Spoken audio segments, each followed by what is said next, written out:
In this session, we have with us Professor Lata Ramchand, Dean and Professor Finance, C.T. Bauer College of Business, University of Houston. We welcome you again, ma'am. We also have with us Professor Timothy Coburn, Director, Master of Energy Business, Professor of Energy and Operations Management, Collins College of Business, the University of Tulsa. We welcome you again, sir. The session is also graced by the presence of Professor Anurag Agarwal from the Indian Institute of Management, Ahmedabad.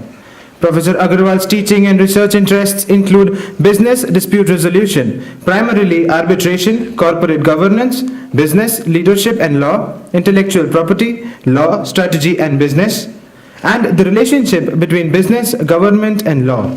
Sir has authored the book Business and Intellectual Property, Protect Your Ideas. He writes a weekly column to Lawfully Yours from the DNA Money, Ahmedabad. Welcome to PDPU, sir. Can we have a round of applause, please?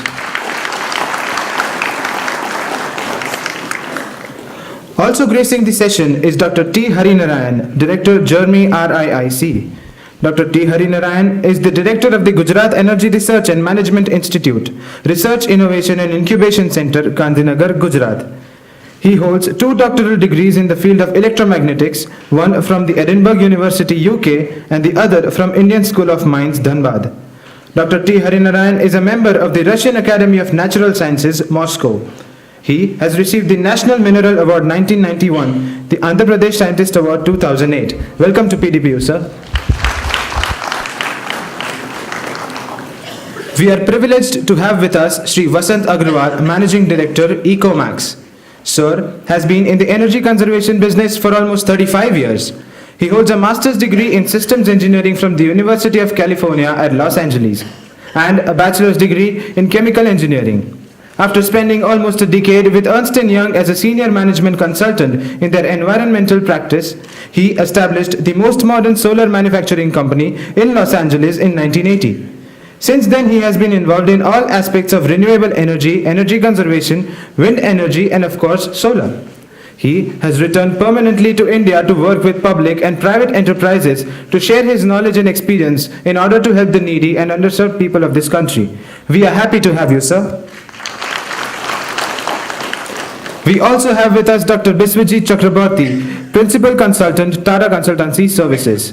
Dr. Chakrabarti has spent over 18 years in conceptualizing, architecting, consulting and managing global programs for the upstream energy and environment domains. Sir received his MSc Tech degree in Geophysics from Banaras Hindu University and PhD in Geophysical Modeling and Impact Assessment of Global Warming from Indian Institute of Technology, Delhi, India. We welcome you, sir. We feel immensely happy for having with us as the session moderator Shri B.S. Negi. Shri B.S. Negi is postgraduate in mechanical engineering with honors and has 44 years of professional experience spreading from oil refining, fertilizer industry, gas industry, regulatory affairs and academic. Sir has held the position of director in many companies such as GAIL India, Mahanagar Gas, Petronet LNG, Ratnagiri Gas and Power, Fayum Gas Egypt, Shell CNG Egypt, etc. Shri Negi has the privilege to be a member of the Indian teams to negotiate Iran-India pipeline, Turkmenistan, Afghanistan, Pakistan-India pipeline, Myanmar-India pipeline and LNG sourcing for India. After superannuating from GAIL India in 2006, Shri Negi was appointed by the Government of India as a member of the first Oil and Gas Sector Regulatory Board, where he served for 5 terms. Shri Negi has presented several papers in national and international conferences and has authored 4 books, namely LNG and Indian Scenario, LNG and Emerging Global Trade, Pipeline is Lifeline and City Gas India. ICEI welcomes you, sir. I now request the student volunteers to felicitate the dignitaries with bouquets. Professor Timothy Coburn,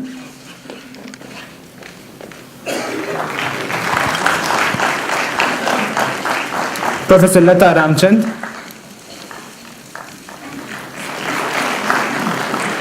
Professor Anurag Agarwal, Dr. T. Harinarayan,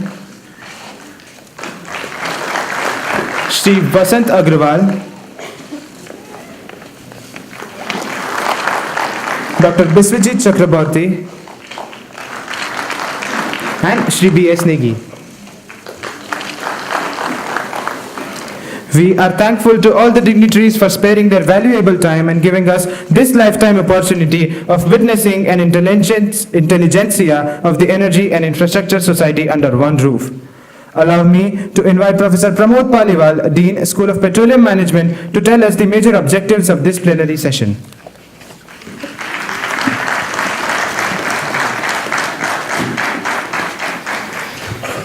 Conference delegates and distinguished panelists, it's a very happy moment to stand here before you to introduce the first panel discussion, issues and challenges for energy and infrastructure sector and the role of educational institutions which are in the energy education domain.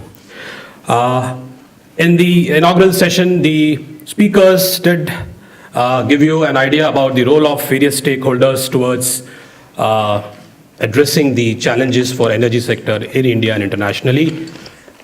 Public in general, governments, regulators, policymakers, consumers, the entities which are responsible for development of skill set, and that is where the role of educational institutions do come. My role basically here is to set the ball rolling and give the volley to the moderator of the session. Incidentally, I must tell you, as you would have got from the introduction of the panelists, that we have a very distinguished panel in front of us, which consists of experts from the industry, academicians, both from business schools in general and energy domain specific business school. We have a panelist from scientific and research organization. We have industrialists, we have consultants, we have a panelist who is a moderator, who is an industry veteran when it comes to natural gas business. So I think we can all look forward to very fruitful discussions in the panel. Of course, the rules of the game has been already devised, and I think the discussion will be carried forward by the moderator and the distinguished panelists. But I would just like to conclude when I'm standing here by saying that when it comes to energy-specific educational institutions, PDPU is a domain-specific university, and our schools are domain-specific schools. Something like 3 C's come to my mind, and that is we talk about content, we talk about connect with the industry and connect with various other stakeholders, and we talk about contemporariness of our curriculum. I think with these words, I would request the session moderator, the panel discussion moderator, to please carry on with the panel discussions. Thank you so much, and look forward to great discussions ahead. Thank you, Professor Paliwal. And once more, I must congratulate PDPU SPM for organizing this flagship event annual basis, giving opportunities to speakers from various nook and corner of the world and the participants from industry, academia, elsewhere. Professor Paliwal, Dr. Trivedi and his team deserves a real good applause from. Now, having heard the morning session, inaugural session, very widely covered on the subject of energy infrastructure, what are the problems, at least with respect to India. Now, theme for this session will be as to how we overcome with those kind of problems, because we need not to repeat, actually we know it, but still, this is a challenging session because you have to go beyond what was talked in the morning session. So I think it will be a real challenge. And you have very renowned faculties from the institute like University of Houston, University of Tulsa, IIM, Ahmedabad, TCS, Jeremy, and EMAX. So you will be expecting a lot of things, but I hope the weighted average output of this panel would be a really positive output and for you input, I can assure you. And as you have heard, actually I was just wondering, India is a number third in coal, number fourth in energy consumers, number fifth in wind energy, number sixth in population. Nobody wants to hear. Number six in population. Number seventh in hydropowers. So on and so forth. What is number one? Obviously the intellectual. Number one in the world. There is no choice. What is number two? Again the retarding, leg pulling. So my question is, when we know the problem, can you find the solution? When you go for energy infrastructure, I would like to just give you 2-3 issues, which will be little away from what we have discussed, because I don't want to repeat. Professor Paliwal said 3 C's. I have 3 A's, very popular. I really revolve everything. If you see the finding, problem, solution, it will come within 3. 3 A's. For energy, first A is the availability. What are the constant for availability? You have seen the upstream. We should not restrict, as Professor said, I come from oil and gas industry. But energy is actually the huge. You have seen the renewables, the solar, the wind, the hydro, so many. Even now energy is coming to waste to energy, green energy. So the upstream, I call it, all the exploration which could lead to energy availability, whether it is primary or a derivative, power generation. How can you really cope up with the issues based in the upstream? Then in the midstream, the accessibility, second A, accessibility, how the common man and the consumer can access that energy for its benefit, for the growth of country, for anything. It will come, like you have seen in the morning half, the infrastructure relating to power transmission, the natural gas pipeline, inadequacy of even the railway system, going for road transport, which is not a eco-friendly system, so many issues. Then finally comes third A, the affordability. Can you really afford the energy which is produced by various sources? We have a short-term measure, we have a long-term measure. What I mean by short-term measure, like today we feel that solar is costly. But in the future, I still feel that solar will not be costly, because one-time investment. It started here. Gujarat has been the leader in solar energy. They have a mission of 500 megawatt. They are beyond that now.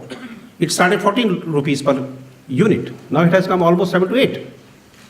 So if you go on, not only the subsidy, but otherwise also it will come slowly when you have the economy of scale and advancement in technology, it will also come down. So third A, the affordability. And these 3 are correlated. They are not just academic interest. First A, second A, third A, they are correlated. If the price goes up, investment in upstream goes high, availability increases. If the infrastructure is made good, it goes to the consumers, the productivity increases, the prosperity increases, national produce increases. So these are all 3 correlated. We'll try to address the issues as to how we can really overcome the various issues concerning these 3 A's. Now comes the role of Energy Institute in this particular arena, how the Energy Institute can do. It was really late start. I remember when there was Vibrant Gujarat, when there was an announcement by Honorable Chief Minister that we want to establish an institute.